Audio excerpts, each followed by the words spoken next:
Nuestra vida está repleta de decisiones financieras que se presentan ante nosotros de forma recurrente.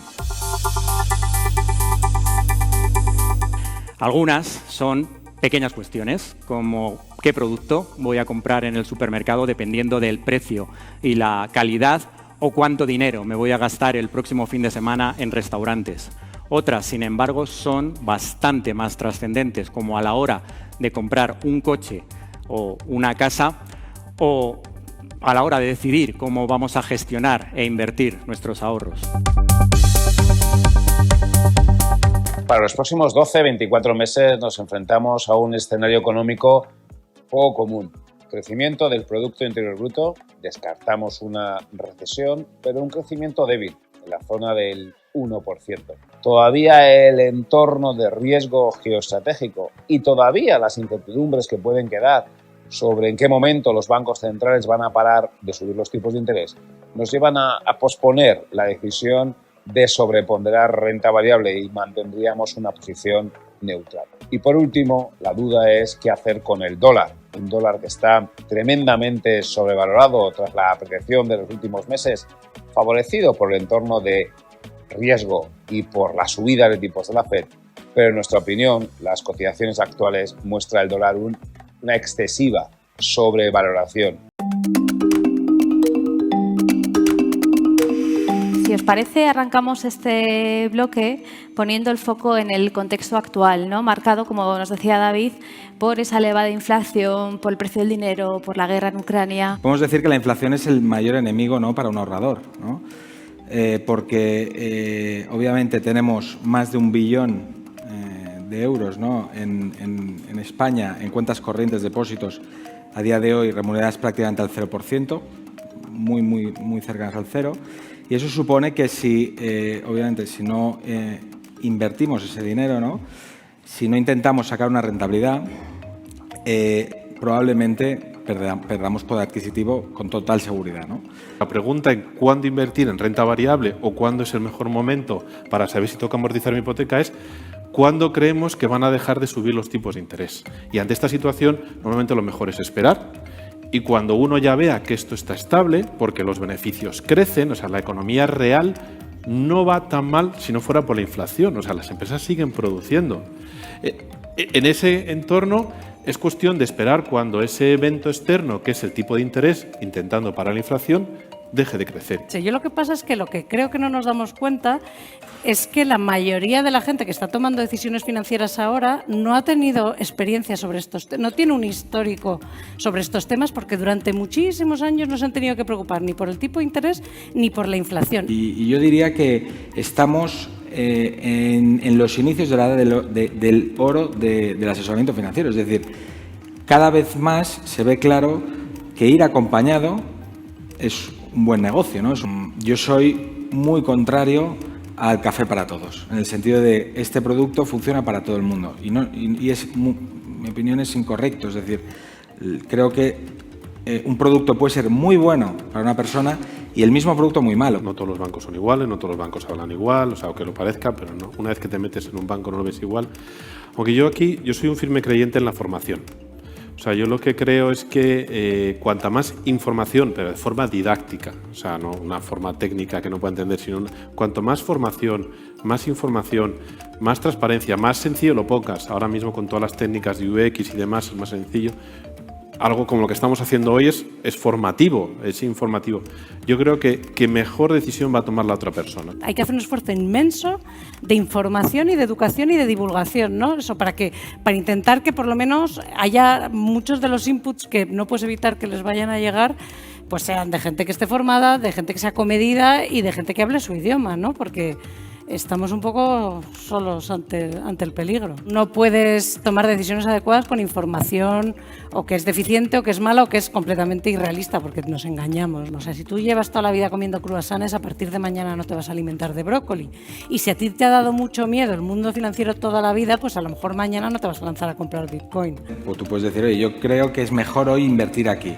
Y puede ser un error, porque en función de las necesidades de un cliente, ¿no? O sea, si es una persona que quizá, pongo un ejemplo, ¿no?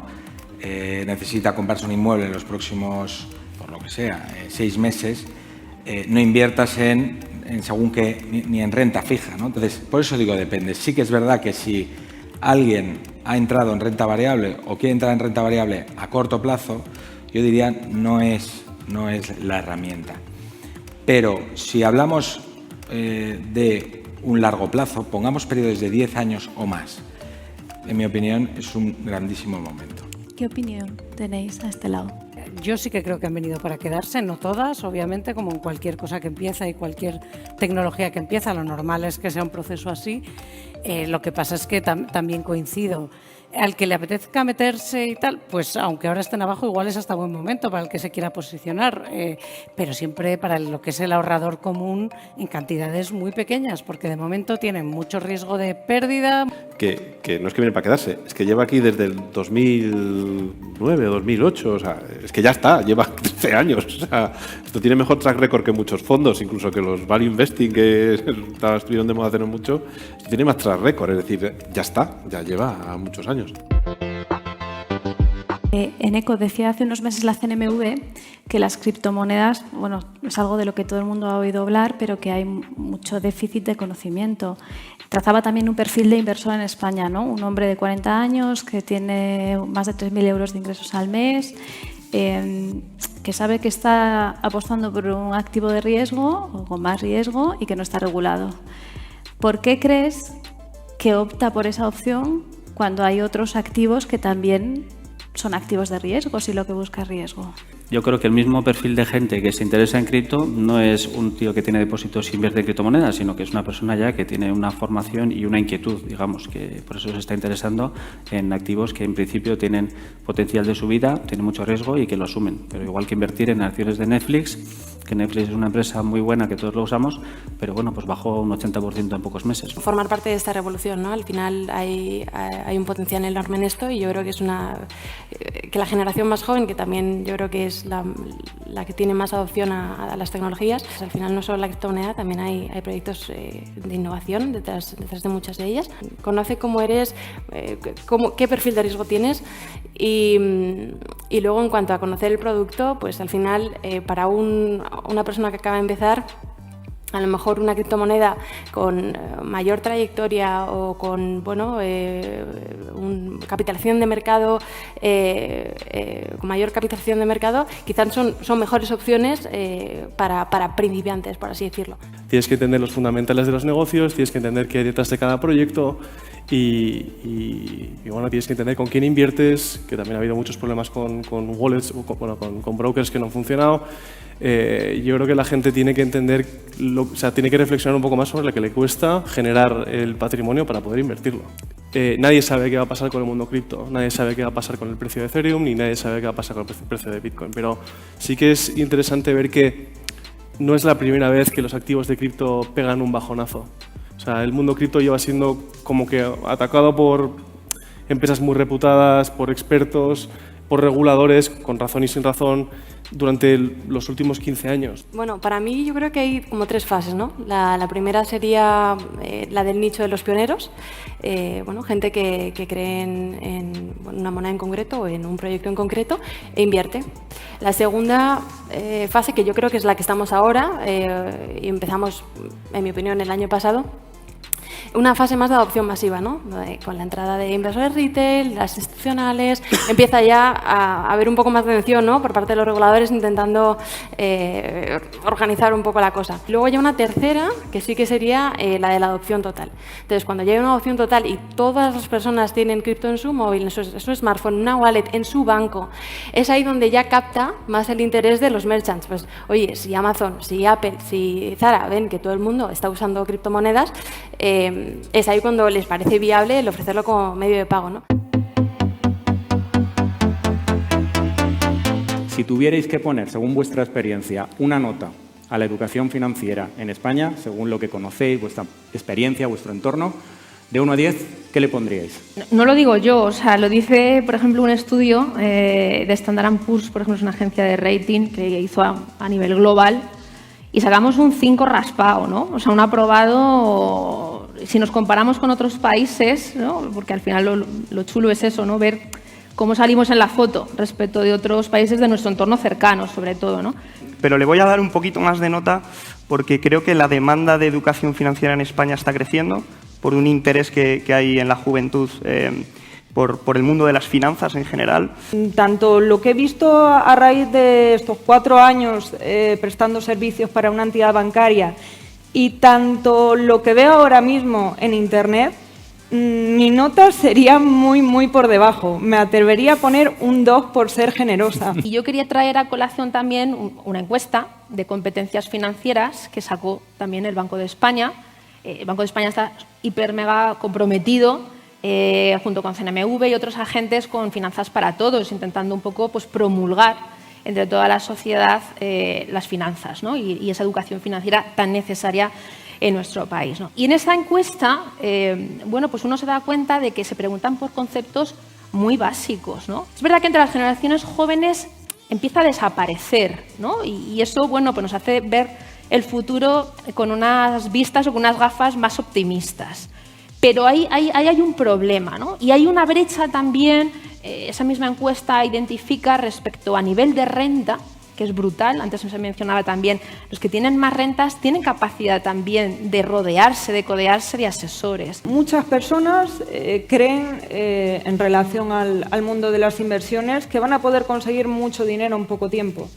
Y cuanto más lejos de la realidad es, bueno, sí que puedo decir que gracias a las redes sociales veo de todo, desde conceptos más básicos de lo básico. No vamos a ir a prima de riesgo, a tipos de interés, a inflación. No, simplemente distinguir una tarjeta de crédito de una de débito. No hay una respuesta estrella para todo el mundo, depende de muchos factores, de los objetivos, del plazo, del nivel de riesgo, etcétera. Creo que hemos nacido y nos hemos movido de adolescentes y de niños en un entorno muy interesante, ¿no? En una crisis financiera, por ejemplo, y nos levantamos para el colegio con noticias y con los telediarios hablando sobre el IBEX 35, la prima de riesgo, y eso creo que nos ha tocado un poco el corazón en el sentido de querer entender, ¿no? Esas dinámicas que se manejaban en el mundo de los mayores, ¿no?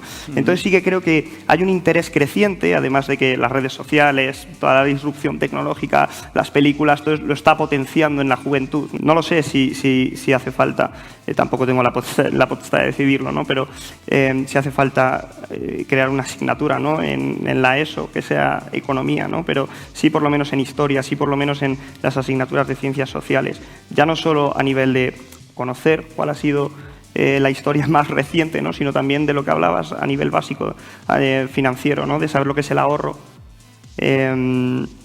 saber lo que es déficit para tus finanzas personales. Hay mucho recorrido para aprender y esta generación quizá es la que más tiene que mejorar su educación financiera pensando en el futuro. Y por hacer alusión a pensiones, hay ahora mismo abierta una oportunidad brutal, ¿no? La Seguridad Social nos ha dado mucho y yo siempre pongo el ejemplo de que al final la vaca ha dado tanta leche que ya la hemos dejado casi sin leche, ¿no? Por lo cual yo creo que los jóvenes, aun cuando hoy partan, insisto, de un nivel más bajo en cuanto a educación financiera, tienen un recorrido brutal y una oportunidad única para intentar compensar lo que la Seguridad Social en este caso va a tener que ceder.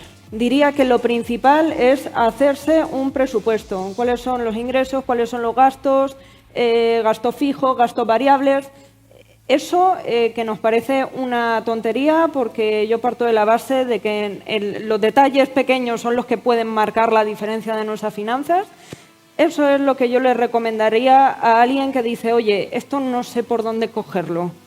¿Vale? Yo estoy aquí, quiero llegar aquí, ¿por dónde empiezo? Yo diría que analice sus gastos, que se haga un presupuesto. ¿Cómo distinguimos a los creadores de contenido que realmente aportan valor y nos ayudan a entender mejor cómo manejar nuestro dinero y aquellos que, bueno, pues lejos de ayudarnos... Los gurús. Exactamente. Nos pueden incluso pues, meter en un jaleo o llevarnos a tomar una decisión equivocada de las que nos podemos arrepentir. Te destacaría 2 factores para aprender a diferenciar, ¿no? Huir de consejos y centrarse en análisis. El tema del asesoramiento. No es lo mismo una persona que tiene conocimientos demostrados, ¿no? Porque tiene un título como el EFPA o lo que fuere, ¿no? Pero una persona certificada para dar consejos financieros a alguien que no lo es y que sencillamente pues, ha hecho ese estudio previo por su parte y te está proporcionando esa información, ¿no? Es muy distinto una cosa de la otra. Las emociones tienen un peso determinante en el resultado de una inversión. De hecho, muchas cosas que hemos comentado antes de los ponentes anteriores también tienen su lectura emocional, ¿no? Tanto, bueno, hemos hablado de muchas cosas, de la renta fija, los inmuebles, las criptomonedas, pero ahí detrás hay muchos mecanismos emocionales que yo creo que es oportuno conocer, tanto como inversor y sobre todo como asesor. ¿No? Si tuvieras que decir qué peso, qué porcentaje tienen las emociones a la hora de tomar decisiones financieras, ¿qué porcentaje le darías dentro de un 100%? Nuestro cerebro funciona como un contable, es decir, va asignando cuentas, cuando tú en realidad deberías mirar siempre el conjunto de tu cartera, ¿no? Pero sin embargo te duele mucho una pérdida en una inversión que a lo mejor no te compensa la ganancia que te está teniendo en otra y cuesta muchas veces ver el conjunto, que es lo que a ti te importa, porque a ti ¿qué te importa de dónde venga ese euro al final, ¿no? ¿Hay algún estado de ánimo ideal a la hora de tomar una decisión financiera, la que sea?